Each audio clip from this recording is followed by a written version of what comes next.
Hello and welcome to Rajya Sabha Television. You're watching The Big Picture with me, Frank Razam Pereira. A bill to provide more powers to the RBI for regulating cooperative banks was introduced by the Finance Minister Nirmala Sitharaman in the Lok Sabha on Tuesday. The Banking Regulation Amendment Bill 2020, which comes in the backdrop of the PMC Bank scam, seeks to strengthen cooperative banks by increasing professionalism, enabling access to capital, improving governance and ensuring sound banking through the RBI. Introducing the bill, Sitharaman said it is the need of the hour to avoid a PMC bank-like crisis in the future. The proposed law seeks to enforce banking regulation guidelines of the RBI in cooperative banks, while administrative issues will still be guided by the Registrar of Cooperative Societies. It also proposed to bring cooperative banks on par with developments in the banking sector through better management and proper regulation of cooperative banks, with a view to ensure that affairs of cooperative banks are conducted in a manner that protects the interest of the depositors. On this edition of The Big Picture, we will analyze the Banking Regulation Amendment Bill of 2020. Joining me on the program today are Subhamoy Bhattacharjee, Consulting Editor of the Business Standard; Bhanu Chandar Nagarajan, former consultant to the World Bank; Subhash Chandra Pandey, former Special Secretary and Financial Advisor, Ministry of Commerce and Industry; and VK Suri, banking and financial expert. Thank you to all my guests for joining me on this edition of The Big Picture. Bhanu, I'd like to begin the program with you. First, let's try and understand the salient features of the Banking Regulation Amendment Bill of 2020. As you had mentioned in your introductory remarks, this comes on the backdrop of what happened with the PMC Bank, where more than 73% of their exposure was to one real estate company, and people were restricted from taking cash of more than 50,000 rupees from their accounts. It created a lot of panic. So basically what happened there was a clear-cut case of fraud. And in economic terms, we call it the principal agent problem, where the agent did not act in the best interests of the principal. So why did this happen is something that we should study further. Usually cooperative banks are smaller in nature. Their purpose is more for service than for profit. And it was the people who interact with the bank, the customers are the shareholders. So it was kind of it was designed for a very small purpose, like for a focused initiative. But now they've expanded quite a bit, especially the urban banks, which this bill plans to regulate. It doesn't plan to regulate the rural cooperative banks. The urban cooperative banks have become much bigger. The urban cooperative banks which are within a state are governed not just by the RBI but also by the state registrar of cooperatives. If it is a multi-state thing, it is then governed by the RBI and the central register of cooperative societies. So there's a multiple regulatory feature that is governing the cooperative societies. So if you look at what happened with the PMC Bank, the functions of RBI did not allow them to perhaps deal with the issues of management, board, etc., etc. The RBI's function was just to give approvals for banking, while the state government under this Register of Societies Act was going to control the board, the election, the management, and so many other functions. So now this bill is going to provide more teeth to the RBI to deal with management issues, to deal with board level issues and other operation level issues as well. Okay, all right, Subhamoy. So why is there a need to amend the Banking Regulation Act of 1949? Well, obviously, if there's anybody which needs to come under the RBI supervision, one of the act, which is the mother act, is basically the Banking Regulation Act of 1949, and that obviously will have to be made responsive and made changes. So any change in any act which allows more supervision by RBI will have to go through the Banking Regulation Act. That's one part of it. But the big point, as Bhanu is pointing out about the cooperative banks, is that essentially now what I suspect RBI would be doing would be that they will say, sort of push up the capital requirements of these banks, which would mean that far less banks going ahead would be allowed to operate in this sphere. And that's about as clear as anything. That so many number of these banks, in different, about 1,540 or exactly, over 1,500, Yeah, I mean, RBI definitely will not countenance that many number of banks being around. they're too much of a regulatory hazard. And in today's age, I mean, you know, any one of these banks going down under creates a huge problem for the other scheduled commercial banks. So what I suspect what will happen is that the RBI will essentially bringing them under, I mean, as the Act clearly says, that bringing them under the RBI supervision and giving RBI role, which means that RBI will sort of, you know, put in the conditions which typically makes for a bank. And it will be extremely difficult for most of these banks to operate, which is quite okay, because that is what you need. You don't need these banks to be there, which obviously, with obviously a business model that is unsound. When you have nationalized banks that are becoming far more consolidated. Absolutely. Why Bigger not banks, yeah. you've got private sector banks. This is the reason why the particular commercial banks have particular capital structure. There's a reason for that. There's a reason why banks have to be of a particular size. Many countries have found out that, you know, they allowed license initial days in many developing countries. We have had this problem that, you know, they allowed banks with just $1 million each to start operating, and within years the bank collapsed, leaving lots of people in misery.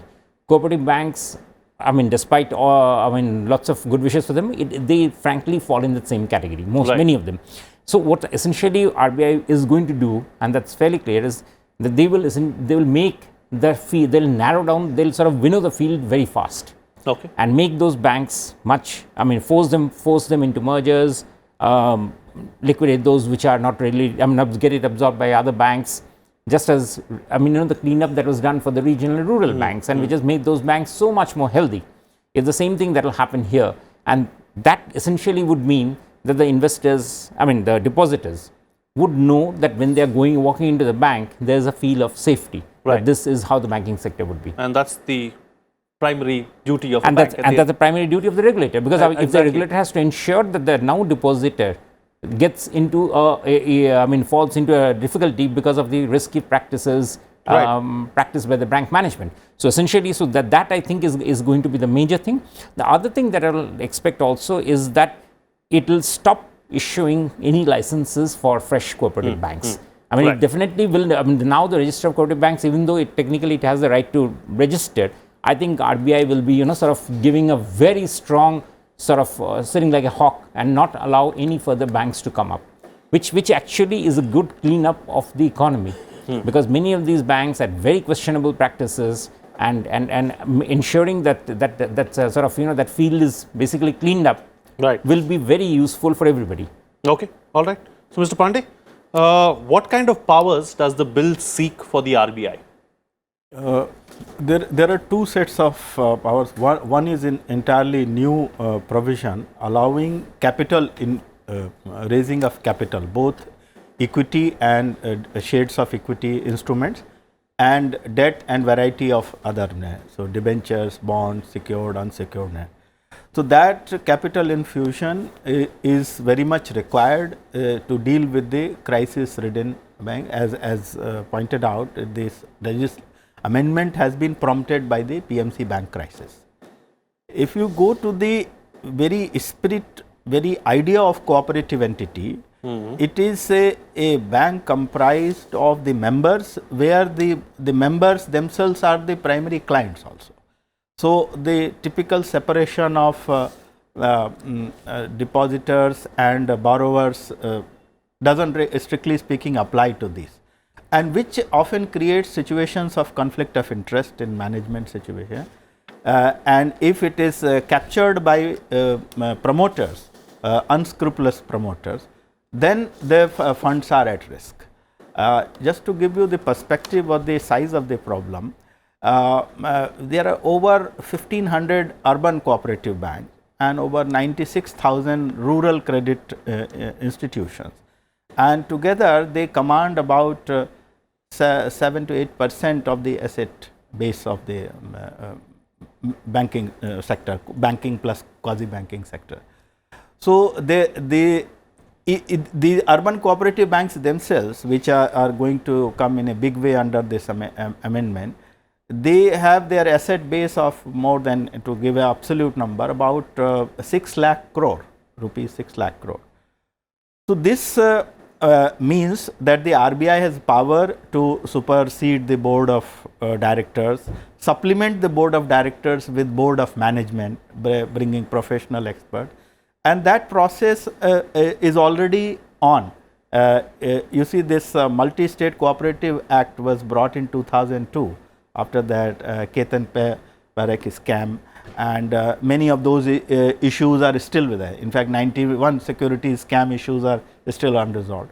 So it is those judicial delays and prompt remedial action which is what is required to deal with the crisis, and of course prevention. So when you are dealing with more than 1500 entities where banking function supervision is with RBI, whereas governance is with the central registrar. I am talking of multi-state.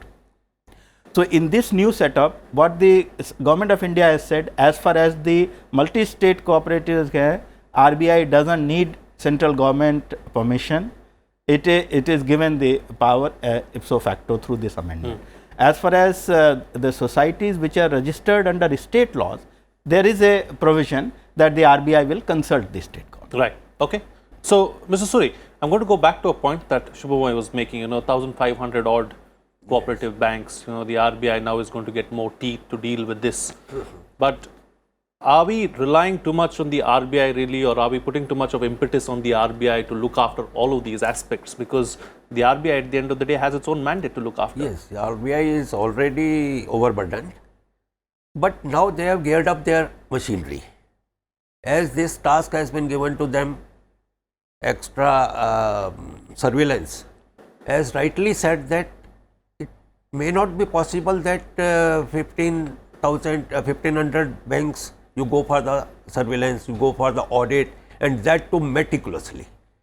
So there has to be a mechanism of merger and amalgamation, and that is when we are talking of the cooperative banks, we should not forget the rural cooperative banks too, and there are more than 46,000. So they are also should be merged, so that the very purpose of banking, one purpose that to serve the people, and the another to protect the people's money. So though both will be served only when these banks are merged and they are manageable. The banking industry, may it be the cooperative bank, may it be the nationalized bank, may it be the private bank. And the twin problems, one of the governance and the second of the motivation. The government has now recognized these problems and taken the steps too for the governance also, and they have even the finance minister has announced that you go for the decisions and any procedural lapse will be met with the human face. Earlier, what is happening today, that even a small branch manager, when he will sanction some loan, see, should I do it or should I not do it? There is a little doubt also. No, if it is a sponsored one, then too I can be hanged. So the fraud, you will not leave the fraudulent, Right. nobody will. But a procedural lapse, error of judgment can be there. Out of 100 cases, yes, there can be 2, 3, 4 cases, there can be error of judgment. That should be seen with a human face, that the government has taken the initiative. Sure. So now I will come back that till they merge them, the purpose of this act will be served only when they are manageable. Right. And that too, if they send the auditors, they send the auditors to the nationalized banks also, to private banks also. There is a concurrent audit, there is a annual audit, RBI inspectors go there, banks' own inspectors go there. There is no dearth of inspections and audits. Sure. Sure. But if it is to be managed, it should be manageable with this large number of banks. It is not. They will manageable. have to recruit how many, let the RBI decide. Right. Yes, Shubhamoy, you wanted to make a point. I was just saying that, first of all, there's a slight difference between the urban cooperative banks and the rural ones. The rural ones come under, they are already regulated under the NABARD. So the NABARD's 3-tier credit system, the primary cooperative systems, cooperative societies are the rural areas, then on top of them the district level, and the national level, and this is all controlled by NABARD. So that sector is actually well supervised, and that's why you aren't seeing any trouble there. The problem was with these urban cooperative banks. You know, these urban cooperative banks, if one goes back into the history, they had come up during the time when India was of quite a different economy in the 50s and 60s, when mobilizing credit was difficult, when branches was not, banks were not really there. These cooperative banks were expected to fill in the void. They came up like the model of, say, the model was quite laudable, the Amul model and others, that, you know, they'll come up like that. But what happened is, over the years, as the banks, the regular banks stole a march over them and became much more smarter and did work, these cooperative banks essentially fell by the wayside, and they got into all sorts of dubious practices, and that is where the result is today. Right. Yes, Mr. Pandey. Yeah, I have a small supplementary correction here. In this amendment, there is the scope of exemption from this new framework that has been little redefined. The primary agricultural credit societies were already exempt, and they will continue to be exempt. The land mortgage banks were already exempt, but they are no longer explicitly listed as an exempt bank. So the new exemption clause A, notwithstanding anything in NABARD Act, that means even though entities under NABARD, the RBI has been given the. The only exception is those credit institutions which do not use banking, banker, etc. in their names, or who are providing long-term finance for agriculture development. Essentially, those that are not raising public deposits and not raising risk of default to they as a class have been exempted. Otherwise, taking as a category, anyone like PMC bank or interfacing with public deposit, small depositors risk is there. Irrespective of NABARD Act, etc., the RBI discipline has been imposed. Okay, Banu, as far as the Registrar of Cooperative Societies is concerned, you know, so what has its role been in the past? What is the role going to be going forward? Yeah, so much of the history of cooperative banking was briefly touched by my other co-panelists, but it's governed by a plethora of laws. One is the Cooperative Banking Act of 1912, then there are Banking Regulation Act of 1949, then there are acts in 1955, 65, so on. So, as pointed out before, the function of the cooperative banks was more for service and less for profit. In fact, they encourage savings and they have higher deposit rates. In fact, even now cooperative banks are famous because they offer higher deposit rates for its customers. It is allowed to proliferate and establish itself as a to fill the gaps where formal banking did not penetrate, where money lenders were holding the sway. These banks offered loans at a very concessional rate. So this was the function, and whatever we are speaking right now was pointed out way back in 1972 in a commission which talked about unsound lending practices, poor management, politics. So all of this is like, I mean, this is not very, how to say, new things that are happening right now.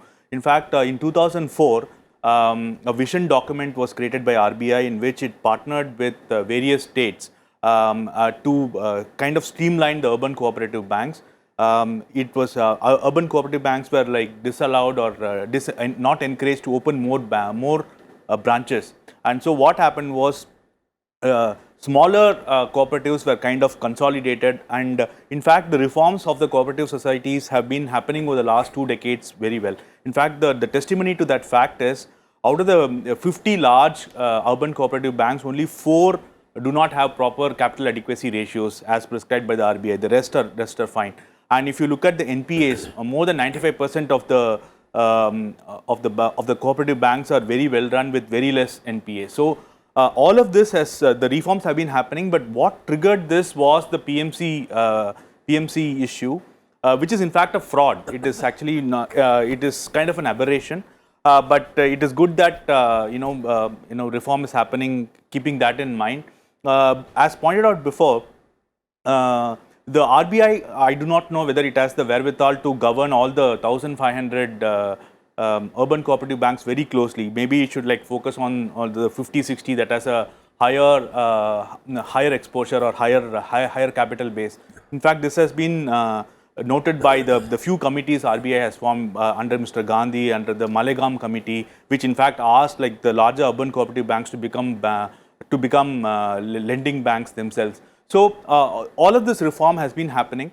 But I think what this bill is planned to do is like give more teeth to RBI and kind of make it step in if there is anything that is going awry, and kind of not wait in the hazy regulatory haziness between the Cooperative Society Acts and the powers of the RBI. So I think it kind of formalizes the role of RBI, which can now step in and stop fraud if required. Okay, all right. Yes, Mr. With the Subramanian. amendment of this act, management recruitment will be now different, will be done differently than it was done earlier.